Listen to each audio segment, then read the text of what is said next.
प्रभु यीशु मसीह के नाम से आप सबको आज सुबह का नमस्कार। बाइबल पढ़ते समय एक बात जो मुझे बहुत अच्छी लगी और मैंने सोचा मैं आप लोगों से बांटूं। कई बार जब हम कुछ बातें सोचते हैं, कई बार जब हम कुछ प्लान्स बनाते हैं, हमारी बुद्धि में हमें वो प्लान्स बहुत अच्छे लगते हैं, हमारी नज़र में हमें लगता है कि हमने बहुत ही अच्छे प्लान बनाए हैं और जब हम इसको एग्जीक्यूट करेंगे तो बहुत ही अच्छा रिजल्ट आएगा।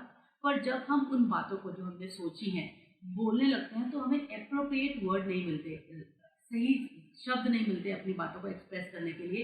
और वो जो प्लान मेरे मन में था और जब उस बात को मैं करती हूँ तो मुझे लगता है ये उतना इफेक्टिव नहीं था जितना मैंने सोचा था।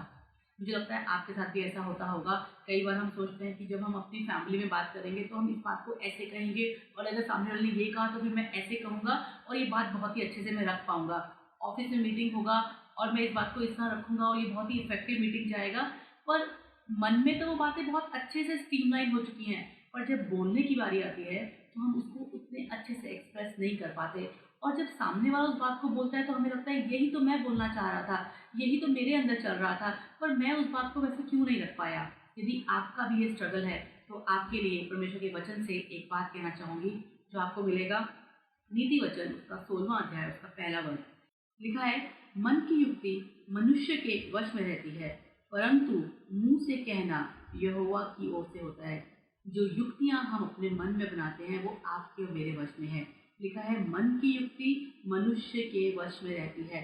आप और मैं बहुत सारे प्लान्स अपने मन में बनाते तो हैं, बहुत सी बातें हम सोचते तो हैं कि हम इसको ऐसे बोलेंगे और इसको वैसे बोलेंगे, पर मुंह से कहना यहोवा की ओर से होता है। तो यदि आपको लगता है कि आप अपने विचारों को वैसे व्यक्त नहीं कर पा रहे, यदि आपको लगता है आप अपनी बातों को उतना इफेक्टिवली रख नहीं पा रहे, तो एक है जिसके पास आपको जाने की जरूरत है और वो है यहोवा परमेश्वर। हम बहुत बार अपनी बातों को रखने के लिए लोगों की सहायता लेते हैं। बाइबल मुझे इसलिए बहुत पसंद है क्योंकि बाइबल एक एक धार्मिक ग्रंथ नहीं है, वो आपकी मेरी रोज़मर्रा की प्रॉब्लम का सलूशन हमें देती है। हम जिन बातों पे रोज़मर्रा में स्ट्रगल करते हैं उसके आंसर हमें देती है। और ये स्ट्रगल आपका और मेरा रोज़ का है कि हम क्या बोलें, कैसे अपने विचारों को लोगों के सामने रखें कि परमेश्वर की जो बातें हम कह रहे हैं वो लोग समझ पाएँ। चाहे वो परमेश्वर के वचन का प्रचार हो, चाहे वो हमारे घर के लोगों से हमारी बातचीत हो, चाहे वो मेरे ऑफिस की बातचीत हो, मेरी बातचीत पर मेरा कंट्रोल हो, पर ऐसा होता नहीं है।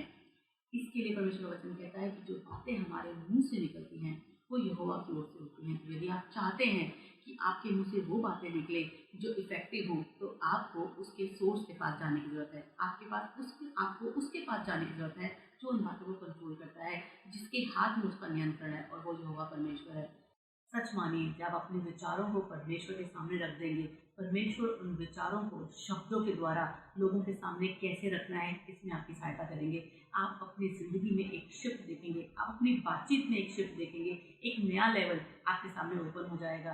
करना सिर्फ इतना है, अपने सारे विचारों को परमेश्वर के सामने ले जाइए और परमेश्वर से सहायता मांगे कि परमेश्वर मेरी सहायता कीजिए कि जो शब्द मेरे मुंह से निकले वो ऐसे हो जो लोगों की उन्नति में, मेरी उन्नति में सहायता बने। परमेश्वर के वचन से आज जो मैंने बात की है, मेरी आशा है और मेरी उम्मीद है कि आप सबको इससे बहुत ऐसे आशीष मिलेगी।